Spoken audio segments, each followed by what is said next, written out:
Welcome, everyone, to another edition of Stepping Up to the Plate. So much to discuss and so glad to have my main man, Al Prizzuti, here. A lot of excitement going on in Milton with the Milton High girls hockey team on their way to the Division II state championship at TD Garden on Sunday at 7:30 p.m. And they'll face number 13 Medfield in the big game, 7:30 on the Garden Ice.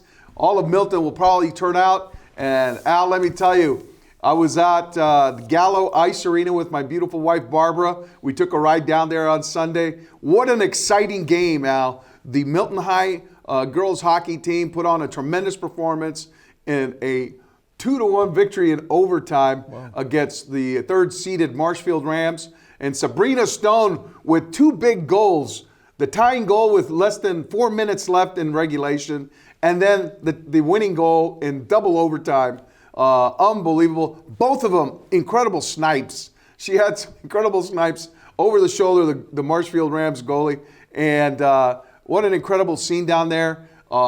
Big turnout from Milton. I saw all sorts of students and athletes down there, parents, young ones, young and old alike were there. Barb and I went down there and we were both high-fiving everybody, and it's like cats and dogs living together at the end of this pandemonium. But great turnout, and I want to see that again. We're going to be there on Sunday. I'll be looking for all of you all out there, and you can get your tickets at the MIA.net website through Ticketmaster. It'll be, I think, $20 because you're going to be there, but it gives you access, I understand, to all the games on Sunday. So it's a great take. And these girls are really worthy, Al. They're 23-2. Do you realize on January 1, they had lost to Archie's, a tough loss. I think it was 7-1 was the final. And they had fallen to 4-3-2 on the season. It was January 1. They have not lost since. They're on a 16-game winning streak, and their next win will give them the state championship. And it'll be their first appearance in the state championship since 2007. And we're going to be cheering on the Lady Wildcats and Coach Matt Lodi and all his players. Megan Carew, one of the assistant captains, is captains, and along with Molly Murphy. Oh my God, I love watching her play. Al, this girl is unbelievable. You would fall in love with her. She's great on the puck. They could not stop her. Anytime she got the puck on her stick, she was going through the entire Marshfield defense. And she was stick handling, dangle and coming. The only person who was able to stop her was their goaltender. And she broke in on her like several times, and the goaltender stopped her. But unbelievable. Love watching her play. You're going to fall in love with this team. Get out there. Be loud. Be proud on Sunday for this Milton High girls hockey team. You did a great job. Congratulations, ladies. We'll be supporting you on Sunday. And Al, I think there's a vibe in the Garden now. With the Celtics winning, and all of a sudden there's new life with the Bruins with some of the major changes that they made at the trade deadline. One of them was to deal Brad Marchand to the Florida Panthers, who were in town on Tuesday night. And what a rock'em sock'em event. And Al, I got to ask you, what do you like about the Bruins now? Well, first of all, before the trade, they played probably their best game in months against Colorado and lost it in the last 5 seconds, whatever it was. Yep. That was a good game because they played a team that was better than them on paper, a great checking team. Brindamore's got those guys always playing 60 minutes. The Bruins played 59 minutes. Yeah. But then they came back and beat Tampa in Florida 4-0. Shutout for Swayman. That game, I think, didn't have the same power and intensity as last night for two reasons. One, Florida is the Stanley Cup champions. Yeah. Two, Marchand is now a member of the Florida Panthers. And what they did last night was interesting because they went down 2-0. Yeah. At home against the best team, I think, in the conference. And then they come out in the third period. They didn't give up. This team in the last 3 games have learned how to check, yeah, which is a key element to any winning team makes the goaltender a better goaltender as well, because the guys they didn't give Florida a chance. I mean, they were on them in a minute. Yep. Now, when you look at what they did, I'll tell you one thing. Casey Mittelstadt, I think, is an upgrade over Charlie Coyle. I like Charlie, but I think this Mittelstadt brings a couple of things. One, he's got high energy. Two, he's got passing ability, similar to Coyle, and I think he can score. He's only 26 years old. So you gain 8 or 9 years over Charlie Coyle. I think that was a good deal. Yep. I think, but what was the difference for the Bruins wasn't just Mittelstadt. It was Elias Lindholm who made a couple of key plays. One, when he was down on the ice and sweep the puck down to allow Pasta to score that goal. Yes. So that was a big play, in which at least Brickley was on that one. He said, watch, here's the key play. Yeah. And then, of course, Pasta is by far the best player on the team, but he set up Zacha on that play where he spun around. Yes. Went around down low, passed it between the Panthers' legs, and Zacha ripped it off. As soon as he got it, he ripped it off. That was the key, because it was low and it was to the left side of the goalie.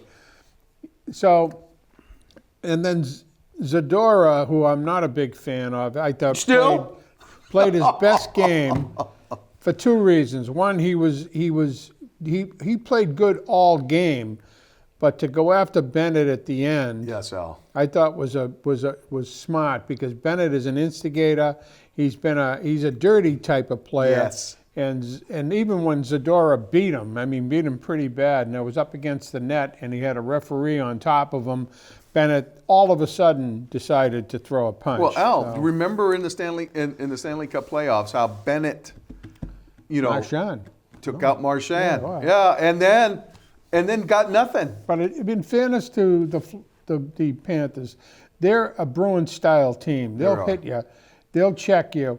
They're a really good team, and they got one of the best goaltenders, I think, in hockey. But in that third period, Al, unbelievable. You saw Zacha, not with the winner, but Pasta with the one that got them on the board, and then of course the one that tied it. I thought that was Mason Lohrei. Mason Lohrei coming up from the high slot. But you see how just letting it rip. You see how that play developed, though, was the goalie.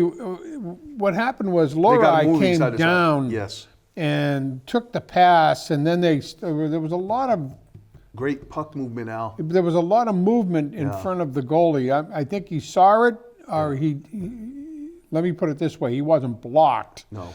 But Lohrei went to the left side, so he drew it back a little and went down. Another rifle shot. Yeah. This kid is an offensive force. He plays on the power play. He comes out of the zone. He gets the puck out of the zone, which is still a problem for the Bruins. He's got some size too, Al. Yeah. To play on the back end. He's a big kid. And I'll tell you what, Al. For all of his, for all the carping that we've done on this guy all year long, Zadorov won me over in that third period. He won me over.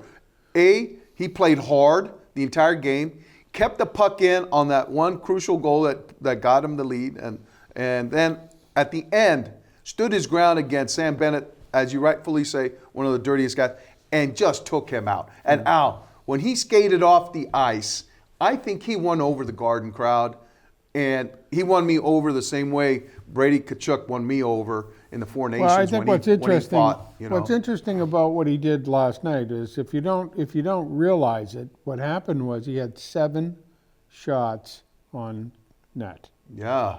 Now, the only other closest to him was 2. Right. Bruins had maybe 5 or 6 players that had 2 shots on net. Now, he's a defenseman. He had 7. Right. So he played a good game. But looking forward, though, you've got a couple of things here. Pasta, incidentally, was the only one that had 2 points. He had a goal and an assist. But 2 big points for the Bruins, Al, as they get closer. It is. Do you think it's within the realm of possibility? No, I don't think so, because here's the reason why. You've got coming up Thursday, a big game against the Senators. Yep. Senators have won 4 in a row. Right. Then they've got to play. That's at home, isn't it? No, it's in Ottawa. Then they come back and they play Tampa here. And, you know, they beat Tampa down there. Tampa's going to have a reason to play that game, to get back at them. Yeah. Then they play the Sabres, and that's at home. So the two games, Saturday against Tampa and Sabres on Monday, incidentally. Big games. Are both home games. Yeah. And then they have to go out and play the Knights. Then they go out west, and that's where they're going to have a problem. Most of the games after the next two home games, there's only 16 games left. So after those two games there and this game, there'll be 13 games. I think the bulk of them are on the road. So do you think at this late stage that they're going to get McAvoy back? I think or Lindholm? No, I don't think Lindholm will play. I think might as well shut McAvoy him will down. come back because it's a different type of injury than what Lindholm had. But here's the real problem for the Bruins. They've got 66 points, 66, Right. and they have they've played 66 games and they've got 68 points. Okay, the Canadians have played 64 games, two less, same points. Right. Okay, so if they win if they win both the games, they got 72 points to the Bruins 68. The Senators got 73, and they've got two games in hand, so they're not going to catch the Senators. No. The Red Wings have played two less games and have 68 points, so they're 66. If They're they jockeying win, with them.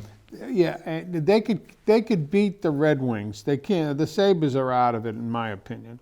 So if you look at trying to leapfrog 3 teams that have games in hand, So you're talking the Red Wings, the Red Lightning, Wings, the Canadians, and the Lightning. Yeah, and I don't think that they. Let me put it this way: they got more games on the road. They've been a miserable road team.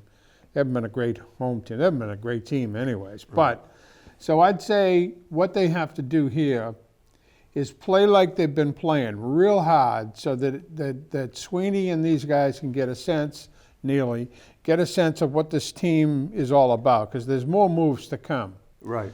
And then bring up Fabian Lysell or anybody else from down there to play. Merkel, bring them back up and let them come in. I think they have guys that are still on the cusp of being traded. I think Kepke or whatever, Andrew Peak, do you think? No, I don't think Not so. Kastelik. Kastelik's a Bruin style. Yeah. But they've got a few people. Now on defense, you've got to realize though that they've got McAvoy and Lindholm, Hampus. They'll have Lorei. They picked up the kid from Buffalo, who's the Finnish kid, is a pretty decent player. He's more of a laid back defenseman. Yeah. I don't see that as a problem. On the trades, I didn't want to see Trent Frederick go, but I don't think it's a bad move for them. Right. Same thing with Charlie Coyle. I think that's an upgrade. I didn't want to see him go, but I think I Brandon have to agree with you. Going up to Toronto, they needed a right-handed defenseman, and they got it. And Carlo's a laid-back kind of guy. He's not an offensive guy. Right. But the guy that the Bruins got from Toronto is down in the minors right now, but he's got a high upside. And so what I'm thinking is they didn't do all that bad, and I'm going to say it here, and that I believe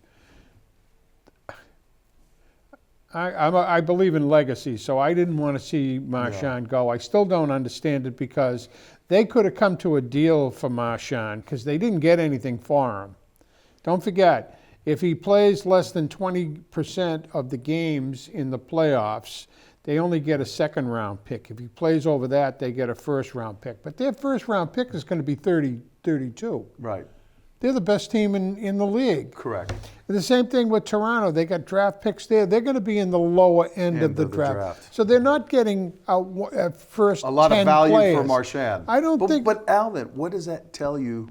But here's what I think. Yeah. I think Sweeney, because I listened very closely to what Marchand had to say. It was all these guys did what they had to do. Blah, blah, blah, blah, blah. We weren't that far. It was begrudging. It seemed to me a little begrudging credit that he was giving Sweeney for the job he had to No, I do. think he was very effusive in his praise of Sweeney. Choke back the emotions, I though? think what this could possibly be, and I thought this the minute they traded him. He's a free agent. People forget he's a free agent. Right. He goes down to Florida. He plays through the playoffs. Now they're going to sign him. And he might say, you know what? I'm going back to Boston. So what happens there is the Bruins either get a first or second round draft pick, and they get him back. Do you think that it was a purposeful or intentional message that the front office was sending everyone on that roster that, hey, not even our captain is immune to No. being traded? I think everybody on that team, short of Pasta, was at risk, and they all felt it. Yeah. And, after that sigh of relief on Friday night and even Sacco to say, this is the team I got now, I got to work with it. Yeah. Okay?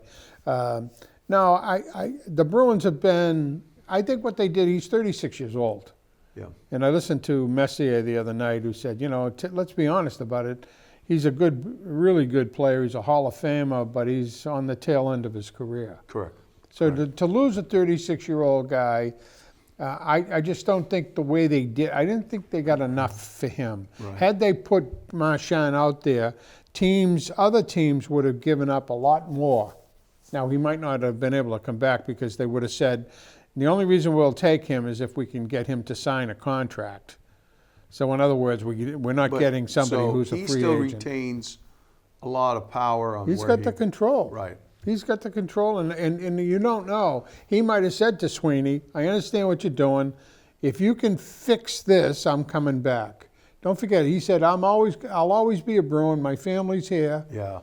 I mean, Hard anyway. to walk away from the organization that brought you up, that helped you grow. If they won a didn't Stanley have Cup so many with. teams Yeah. clustered in front of them with games in hand, I would say if they keep playing the way they played the last 3 games, Yeah. they got a shot. And, Swayman let up the first goal. Remember incidentally last night. though, Al, Florida Panthers, who were outside of the playoffs going into the last week, 2 years ago. they make the playoffs and they make a run all the way to Yeah, Stanley but Cup. they had more talent, though. Some teams, it's recognizable that the talent. The Bruins don't have that kind of talent. McAvoy, Hampus Lindholm, Yeah. Pasternak. Zaka, Well, Zaka's Lorai, they're good players. revives they're Zadorov. all of those guys are bringing replaceable. the heat, bringing the energy. I like that team. I think they're all replaceable except for Pasternak, McAvoy. I don't think Swayman's been that good. He played a good game after he let that first goal. He should have stopped. Yeah. Well, But he only gave up 2, and he had the shutout the game before. But, the other tenants in the building, the Celtics are marching inexorably to the playoffs. Al, they had a couple big wins, beat the Lakers. It was like clinical dissection, I thought, of the Lakers. And then they come back, have a letdown against the Jazz, but still got some great performances from guys like Sam Hauser, people off the bench, Al Horford, Luke Cornett, these guys. And Tatum wasn't in the lineup, but, you still had Derek White, Jaylen Brown. There's a lot of ways that Joe Mazzulla can come at teams. I'm excited about what the postseason holds in store for the Celtics. If you were to say, last week, these 3, there was a 43-point guy, a 41-point guy in the same game, and then a guy scored 33. You would have said Brown, Tatum, maybe White. Maybe. Yeah. And it turns out that it was, Pritchard, who scored, And Derek 40? White. Yeah, and Derek White. You would have thought it And then was like Hauser had 33. Larry Bird and Robert Parrish would so be that team. Right? Those aren't the names that Right. you would have thought, Right. which is good sign that there's a team here. The things that worry me about the Celtics, Are? one, Porzingis is always hurt, always. He's Now he's sick got the right now. flu Yeah. or whatever. He's sick right now. But that's a question mark. And Brown's a question mark because he might not play in this next game. You got to manage their minutes, though, Al. The thing that's surprising to me, because I'm reading more about it all the time, is Hayward being traded? Because it sounds like everything you read thinks that he's on the tail end of his career. He is 34 Who, Al years Horford? old. No, Drew Holiday. Holiday. What did I Yeah. say? Hayward. Drew Holiday. And I don't see him as being on the downside, but he's No. very expensive. So they could get rid of him, and I think that's a problem. I would not advocate that at all, because you remember, he was the guy that when they brought him in, completed this team. Yeah. You know, that was the toughest backcourt in the NBA to score against, and they were great defenders. Well, he's an upgrade over where they were. The question Marcus is he making too much money, given his age, and given the makeup of the team now? They don't need him? No, obviously. I think they do. I think they do too. I mean, I'm a Holiday fan. You know what? It's funny. I think Jason Tatum kind of made advocated for him. Saying, hey, the guy that really came up big versus Drew Holiday. He did the little things that you need to have done in the game, and those are the things that don't show up on the stat sheet. But we know how big they are. I think that's kind of like a DJ when Larry Bird was playing. Everybody talked about McHale and Parrish and he said, "Don't forget DJ. DJ's the guy." Bird singled him out as being one of the best teammates he's ever had. Yeah, well, as a player too. I mean, he made some, and I think Holiday is kind of like that guy. Makeup and chemistry don't seem to be as big a deal in basketball as it is in chemistry, as it is in hockey. Yeah. I mean, you saw these guys crushed. But Al, they're playing with such great chemistry, this team. No, they are. And it's like, I think what separates them from everybody else. Well, they're winning. So I think winning and they believe in each other. Yeah. Winning is an every one of interesting those thing. guys who steps on the floor is confident of contributing in one way or another to the team. No, and that's what you got to have. I think they're my odds-on favorite to win, but I think they can be beaten by 3 or 4 teams. The Cavaliers are there. The Bucks got better after the trade.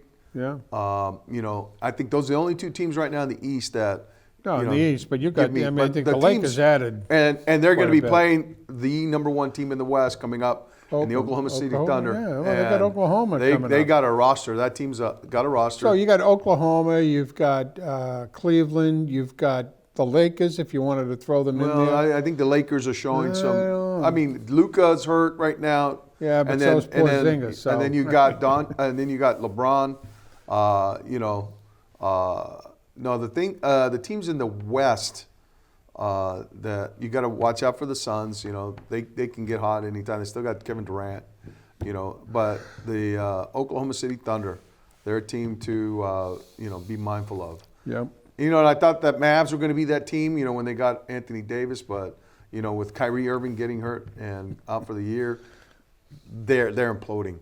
So now the team that really looks to be the strongest right now is OKC, and we're going to see that. This could be a primer, knock on wood, NBA Finals. Yeah, we'll see. We'll see.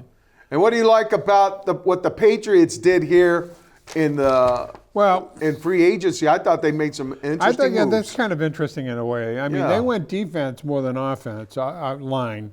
They got a defensive tackle in Milton Williams from Philadelphia. And he's only Robert 25. Spillane, great linebacker from the Raiders. But Williams is only 25. I thought he was older than that. No, young guy. Then you got Carlton Davis, who's a cornerback. Great cornerback. He's from the Lions. You got Pair him up. Now you got him with Christian Gonzalez. Yeah, you got Morgan Moses, who's 34 years old, incidentally, but he's an offensive tackle from the Jets. Veteran guy who adds to the culture in that room. You got Mac. I can't even read my own writing here.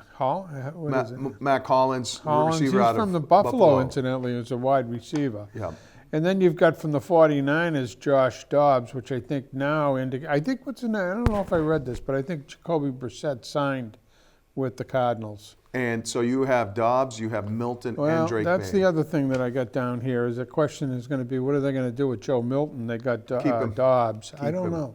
I don't know. But then you've got Tonga, who's a defensive tackle. They got him from the Cardinals. Yeah.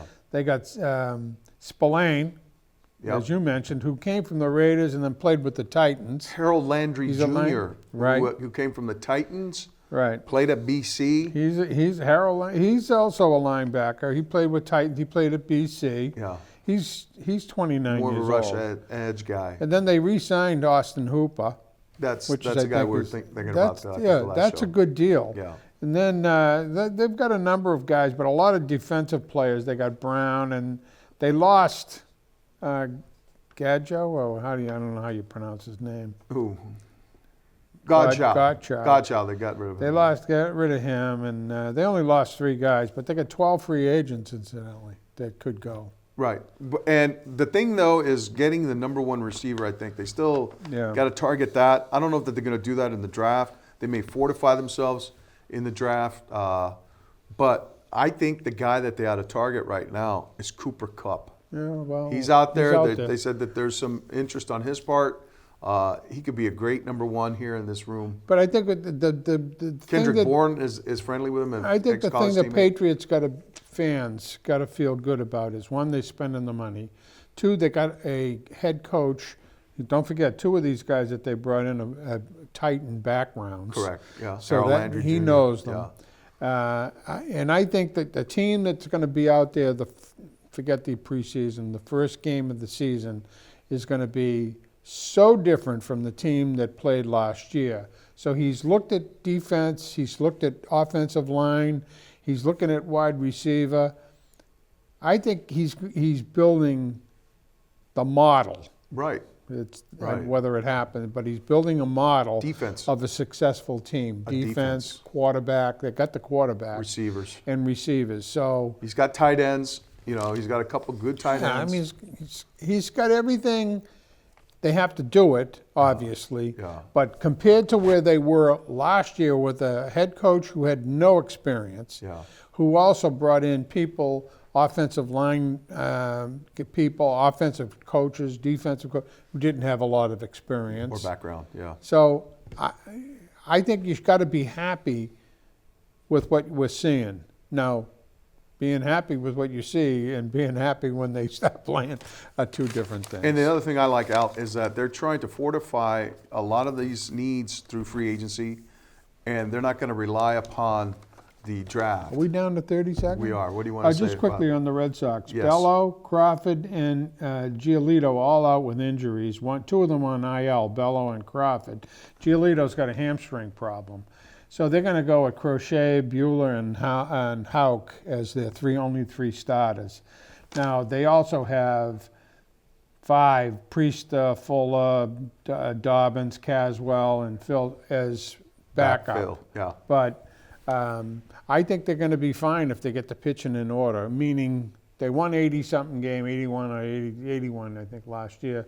They'll win 90, 92. Is that enough? I think so. Yeah, yeah. It'll be interesting. All righty, Al. Well, we want to thank you for spending your time with us, and we want to encourage you to get out there, TD Garden, Sunday, 7:30, to root on the Milton High girls hockey team as they go for the Division II state championship. All right, let's go, Milton. Be loud, be proud, and we'll see you next time on Stepping Up to the Plate. Take care, everybody.